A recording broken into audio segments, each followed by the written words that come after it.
राजा विक्रमादित्य अपनी बहादुरी और बुद्धिमानी के लिए प्रसिद्ध हैं। एक तूफानी रात को वह अपने महल में अकेले होते हैं जब अचानक उन्हें गहरी नींद आ जाती है। उनके सपने में एक अजीबोगरीब आकृति प्रकट होती है, एक प्राचीन सम्राट की आत्मा जो खुद को समय के चक्र में फंसा हुआ बताती है। वह कहता है कि उसे एक ऐसे राज्य में कैद कर दिया गया है जो अब अस्तित्व में नहीं है और सिर्फ विक्रमादित्य ही उसे इस श्राप से मुक्त कर सकते हैं। वह सम्राट एक प्राचीन युग का राजा था जिसने अत्यधिक शक्ति पाने के लिए एक खतरनाक जादू का इस्तेमाल किया था। इस अधर्मी कार्य ने न केवल उसके राज्य का विनाश कर दिया बल्कि उसकी आत्मा को भी इन खंडहरों में हमेशा के लिए फंसा दिया। सदियों से वह इस भूल भुलैया में एक मुक्ति की राह देख रहा है और उसे लगता है कि विक्रमादित्य उसकी मदद कर सकते हैं। उसकी इस अदृश्य चुनौती को स्वीकार करते हुए विक्रमादित्य इस रहस्यमयी भूमि की यात्रा करने का निर्णय लेते हैं। विक्रमादित्य इस रहस्यमयी भूमि की ओर प्रस्थान करते हैं। कई दिनों तक घने जंगलों और अनजान रास्तों से गुजरने के बाद वे एक रहस्यमय स्थान पर पहुंचते हैं। यहाँ का वातावरण बोझिल और सन्नाटा से भरा हुआ है। खंडहरों की विशाल दीवारें, टूटी फूटी मूर्तियां और लताओं से ढकी हुई इमारतें देखकर यह प्रतीत होता है कि एक समय में यहाँ एक महान राज्य रहा होगा। दोनों को एक विशाल पत्थर का मेहराब दिखाई देता है जो भूल भुलैया का प्रवेश द्वार है, लेकिन विक्रमादित्य बिना रुके आगे बढ़ जाते हैं। यह भूल भुलैया एक विशाल जाल जैसा है जो हर रात अपने आप बदलता रहता है।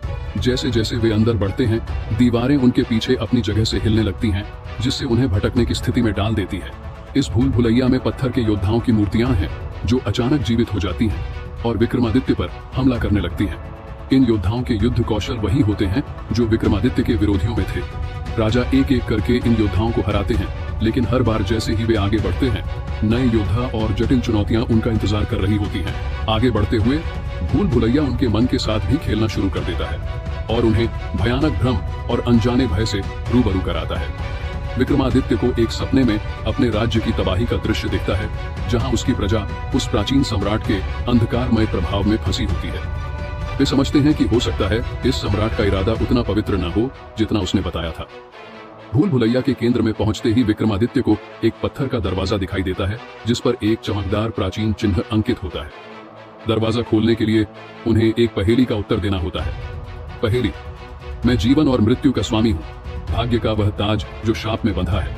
मुझे तोड़ दो, सब खत्म हो जाएगा। मुझे अपनाओ, अनंत राज मिलेगा। मैं कौन हूँ? विक्रमादित्य कुछ सोचते हैं और समझ जाते हैं कि इसका उत्तर मुकुट है, एक ऐसा प्रतीक जिसने प्राचीन राज्य को विनाश की ओर धकेला था।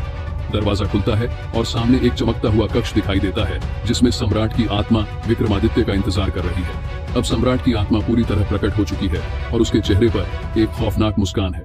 वह सच्चाई बताता है, उसने अपनी मुक्ति के लिए नहीं बल्कि एक नए शरीर के लिए विक्रमादित्य को यहाँ बुलाया था। तुम्हारी ताकत और बुद्धि अब मेरी होगी, सम्राट कहता है, और मैं फिर से उठूंगा इस नश्वर शरीर को छोड़कर। विक्रमादित्य समझ जाते हैं कि सम्राट की आत्मा ने उन्हें इस भूल भुलैया में सिर्फ इसलिए भेजा ताकि वह श्राप के स्रोत तक पहुंच सके। विक्रमादित्य के पास अब केवल एक विकल्प है, सम्राट का सामना करना और उन प्राचीन अवशेषों को नष्ट करना जो इस श्राप को बनाए रखते हैं।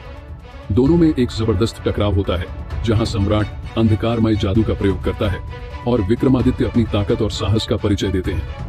अंततः विक्रमादित्य उस मुकुट का इस्तेमाल करते हैं जो श्राप का प्रतीक था और उसे तोड़कर सम्राट की शक्ति का स्रोत नष्ट कर देते हैं। सम्राट क्रोध में चिल्लाता है और उसकी आत्मा विलुप्त हो जाती है। उसका श्राप हमेशा के लिए समाप्त हो जाता है। भूल भुलैया ढहने लगती है और विक्रमादित्य सुरक्षित बाहर निकलने का रास्ता पा लेते हैं। भूल भुलैया गायब हो जाती है और वह स्थान पहले की तरह शांति और सन्नाटे में बदल जाता है। अपने राज्य लौटते समय विक्रमादित्य महसूस करते हैं कि यह यात्रा उन्हें शक्ति की सीमाओं और विवेक की महत्ता का गहरा सबक दे गई है।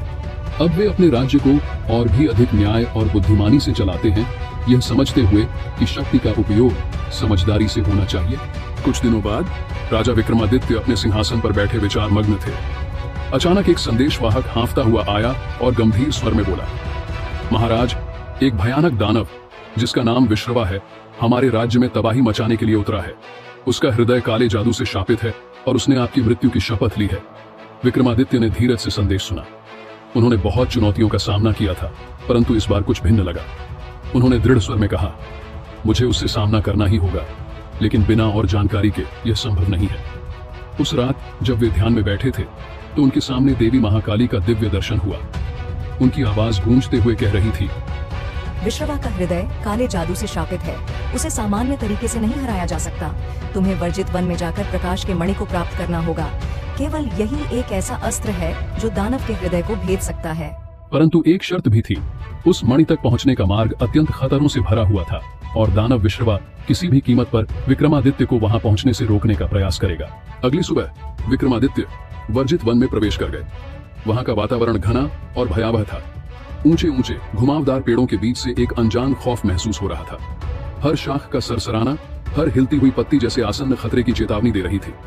अचानक उन पर अंधेरे जीवों का हमला हो गया, भयानक जानवर जिनकी आंखें अंगारे जैसी जल रही थी। विक्रमादित्य ने निकट के पत्थर पर उकेरे गए एक प्राचीन शिलालेख को पढ़ा, जिससे पता चला कि ये जीव केवल दानव के असली नाम से पराजित हो सकते हैं।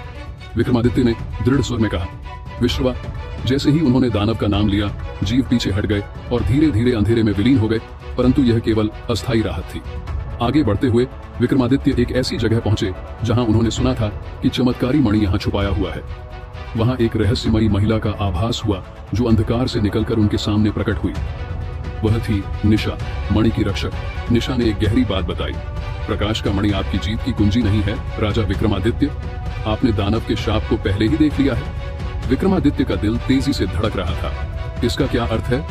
निशा ने गंभीरता से कहा, विश्रवा का शाप उसके हृदय में नहीं बल्कि उसकी आत्मा में है। वह एक समय में देवताओं का सेवक था, परंतु जब उसने निषिद्ध ज्ञान की खोज की तो अंधकार ने उसे घेर लिया। असली चुनौती उसे हराने में नहीं बल्कि उसके शाप को तोड़ने में है। विक्रमादित्य ने गंभीर स्वर में पूछा, यदि मैं उसे मुक्त कर दूं तो क्या वह विनाश रोक देगा? निशा ने सहमति में सिर हिलाया। तभी वह अपने असली रूप को पुनः प्राप्त कर सकेगा। परंतु एक अंतिम परीक्षा है। यह शाप एक शक्तिशाली मंत्र से बंधा है और केवल एक शुद्ध हृदय ही इसे तोड़ सकता है। परंतु यह कार्य आपकी क्षमता की गहन परीक्षा लेगा। अब दांव और भी ऊंचे हो गए थे। विक्रमादित्य ने जान लिया था कि यह केवल युद्ध नहीं बल्कि मुक्ति का युद्ध है। विक्रमादित्य ने वन के मध्य में पहुंचते ही देखा कि आकाश काले बादलों से घिरा हुआ था। जमीन में दरारें थीं और दानव विश्रवा उनके सामने अपने भयानक रूप में खड़ा था। उसकी लाल आंखें गुस्से में जल रही थीं और उसकी आवाज गूंजी, तुम मुझे हरा नहीं सकते विक्रमादित्य, तुम मेरे जाल में फंस गए हो। विक्रमादित्य ने अपनी तलवार उठाई और महाकाली का आशीर्वाद याद किया। वह क्रोध से नहीं बल्कि शांत धैर्य से भर गए। उन्होंने देखा कि उनकी परीक्षा केवल बाहरी युद्ध नहीं बल्कि आंतरिक शुद्धता की भी थी। उन्होंने धरती में तलवार भोंकी और एक अद्भुत प्रकाश निकला जिसने शाप को तोड़ दिया। विश्रवा दर्द से चिल्लाया और उसके भयानक रूप के नीचे से एक साधु का रूप प्रकट हुआ। विक्रमादित्य ने झुककर उससे कहा, तुम एक समय देवताओं के सेवक थे, इस अंधकार को त्याग दो, पुनः उठो। कुछ क्षणों के लिए ऐसा लगा जैसे विश्रवा फिर से अपने शाप का बंदी बनेगा, परंतु उसकी आंखों में नरमी आ गई और एक आंसू गिर पड़ा। उसने धीमे स्वर में कहा, धन्यवाद विक्रमादित्य, तुमने मुझे मुक्त किया। अब अंधकार से मुक्त विक्रमादित्य के सामने झुका। मैं तुम्हारा ऋणी हूं और इसके लिए तुम्हारे राज्य की रक्षा करूंगा। विक्रमादित्य ने शांत स्वभाव से उत्तर दिया, तुम्हें क्षमा किया जाता है क्योंकि तुमने फिर से प्रकाश को पाया है। राज्य में शांति लौटने दो। वह वन से लौटे और उज्जैन का राज्य सदा के लिए उनका अऋणी रहा। विक्रमादित्य की यह कहानी, जिसमें उन्होंने न केवल साहस से बल्कि ज्ञान और करुणा से विजय प्राप्त की। विक्रमादित्य की अग्नि परीक्षा रात के अंधेरे में उज्जैन में भयंकर तूफान के कारण राजा विक्रमादित्य की नींद खुली। आसमान में बिजली चमकी जिससे काले वस्त्र पहने एक व्यक्ति अपने निजी आंगन में खड़ा दिखाई दिया। उस व्यक्ति ने हवा में फुफकारते हुए कहा, विक्रमादित्य, जब तक तुम प्राचीन देवताओं की अंतिम परीक्षा में सफल नहीं हो जाते, तुम्हारा राज्य बर्बाद हो जाएगा। असफल हो गए तो उज्जैन गिर जाएगा। निडर योद्धा और बुद्धिमान राजा विक्रमादित्य ने संकोच नहीं किया। वह व्यक्ति के पास गया जिसने उसे एक पोटली दी। अंदर एक नक्शा था जो छाया की भूल भुलैया की ओर ले जाता था। एक शापित भूल भुलैया जिसने सबसे बहादुर आत्माओं को भी फंसा लिया था, जो कभी वापस नहीं आती। इसके केंद्र में एक कलाकृति थी, काल ब्रह्म, समय और भाग्य की सर्वोच्च शक्ति जो अतीत, वर्तमान और भविष्य पर नियंत्रण की अनुमति देती है, जो शुद्धतम आत्मा को भी भ्रष्ट करने में सक्षम है। विक्रमादित्य ने साहस जुटाते हुए कवच पहना, चमचमाती तलवार से स्वयं को सुसज्जित किया और तूफान में आगे बढ़ गए। उनका संकल्प पर्वतों की तरह अडिग था। घंटों की यात्रा के बाद विक्रमादित्य छाया की भूल भुलैया के किनारे पर पहुंच गए, जो प्राचीन पत्थर की दीवारों और घने कोहरे की एक घुमावदार भूल भुलैया थी जो मायावी ऊर्जा से भरी हुई लग रही थी। छायाएं दीवारों के साथ नाचने लगी, परिचित और अज्ञात दोनों तरह की आवाजों में उनका नाम फुसफुसाते हुए। पहली चुनौती अचानक ही सामने आई, उनका अपना हमशक्ल, हर तरह से एक जैसा।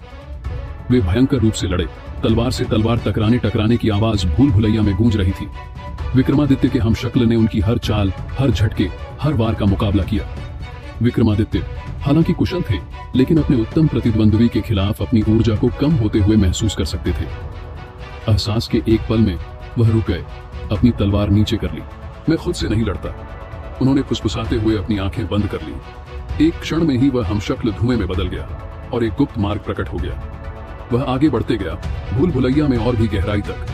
अचानक एक अजीब सी हंसी हवा में भर गई और उनके सामने का रास्ता दर्पणों के एक कमरे में बदल गया, जिनमें से प्रत्येक में उनके खुद के विकृत संस्करण प्रतिबिंबित हो रहे थे, जो क्रोध, भय और निराशा से भरे हुए थे। प्रतिबिंब बोलने लगे, उनकी आवाजें मजाक उड़ा रही थी। तुम बस एक राजा हो जिसके पास कोई असली ताकत नहीं है। जब तुम्हें पता है कि तुम सब कुछ खो दोगे तो लड़ाई क्यों करो? एक पल के लिए विक्रमादित्य के दिल में संदेह की किरणें उठी। उन्हें लगा कि कोई खिंचाव है, कोई अंधेरा अपनी जड़ें जमाने की कोशिश कर रहा है। लेकिन उन्होंने आगे बढ़ते हुए उज्जैन के लोगों को याद किया जो उन पर निर्भर थे। गहरी सांस लेते हुए उन्होंने अपनी तलवार से एक दर्पण को चकनाचूर कर दिया और पूरा कमरा गायब हो गया। उसकी जगह एक और संकरा रास्ता आ गया जो अंधेरे में और भी आगे बढ़ रहा था। अंत में वह एक विशाल गोलाकार कक्ष में पहुंच गए। बीच में घूमती हुई काली धुंध के गड्ढे के ऊपर लटका हुआ काल ब्रह्म का टुकड़ा था। इसकी काली चमक से कक्ष जीवंत हो उठा। इसकी दीवारों पर युद्ध में उलझे योद्धाओं और राक्षसों की प्राचीन नक्काशी लगी हुई थी। जैसे ही वह पास पहुंचे, एक अशरीरी आवाज कमरे में गूंज उठी, धीमी और खतरनाक। काल ब्रह्म तुम्हें जीत दिलाएगा, लेकिन एक कीमत पर। इसकी शक्ति का एक बार स्वाद चखने के बाद तुम कभी नहीं जा पाओगे। अचानक उनके नीचे की जमीन धंस गई और उन्होंने खुद को धुंध में डूबता हुआ पाया। काली लपटें उसके चारों ओर लिपट गईं, अपनी पकड़ मजबूत करते हुए उसे नीचे खींच रही थी। उनकी आंखों के सामने दृश्य चमक उठे। उज्जैन में आग लगी हुई थी। उनके लोग मदद के लिए चिल्ला रहे थे। एक सिंहासन खून से नहाया हुआ था। सत्ता का मोह उनके भीतर उमड़ रहा था। उसे एक अंधेरी मादक ऊर्जा से भर रहा था। लेकिन एक भयंकर ललकार के साथ विक्रमादित्य ने खुद को मुक्त कर लिया और कोहरे से बाहर निकलने के लिए उन्होंने अपनी ताकत का इस्तेमाल किया। उनका मन स्वच्छ और अटल था। मैं अंधकार के अधीन नहीं हो सकता, उन्होंने दहाड़ते हुए कहा। उनकी आवाज पूरे कक्ष में गूंज उठी। उस क्षण काल ब्रह्म आखिरी बार चमक उठा, मानो उनके संकल्प की परीक्षा ले रहा हो। उन्होंने अपनी तलवार उठाई, अपनी सारी शक्ति और इच्छा शक्ति का उपयोग किया और एक शक्तिशाली झटके के साथ उन्होंने काल ब्रह्म को चकनाचूर कर दिया। ऊर्जा की एक लहर बाहर की ओर फूटी, जिसने अंधकार को दूर कर दिया और भूल भुलैया कांप उठा और ढहने लगा। विक्रमादित्य भूल भुलैया से वापस भागे, क्योंकि उनके चारों ओर दीवारें ढह रही थीं। उनका दिल धड़क रहा था। जैसे ही आखिरी रास्ता उनके पीछे ढह गया, वह प्रवेश द्वार से छलांग लगाकर भोर की रोशनी में उभरा, भारी सांस लेते हुए लेकिन विजयी भाव से। छायाओं की भूल भुलैया बंद हो गई और विक्रमादित्य उज्जैन लौट आए। अपने साथ काल ब्रह्म की शक्ति नहीं, बल्कि आत्मा की नई ताकत लेकर आए। उन्होंने अपने भीतर के अंधकार का सामना किया और विजयी हुए। हमेशा के लिए एक ऐसे राजा के रूप में याद किए जाएंगे जो छायाओं के आगे भी नहीं झुके। नमस्कार दोस्तों, अगर आपको राजा विक्रमादित्य की यह रोमांचक और प्रेरणादायक कहानी अच्छी लगी हो तो कृपया लाइक करना न भूलें। हमारी अगली अद्भुत कहानियों का हिस्सा बनने के लिए सब्सक्राइब करें और बेल आइकन दबाएं, ताकि हर नई वीडियो की जानकारी आपको सबसे पहले मिले। कमेंट में हमें जरूर बताएं कि आपको यह कहानी कैसी लगी और राजा विक्रमादित्य की कौन सी बात ने आपको सबसे ज्यादा प्रेरित किया। और हाँ, इस वीडियो को अपने प्रियजनों के साथ शेयर करें ताकि वे भी इस अद्भुत यात्रा का आनंद ले सकें।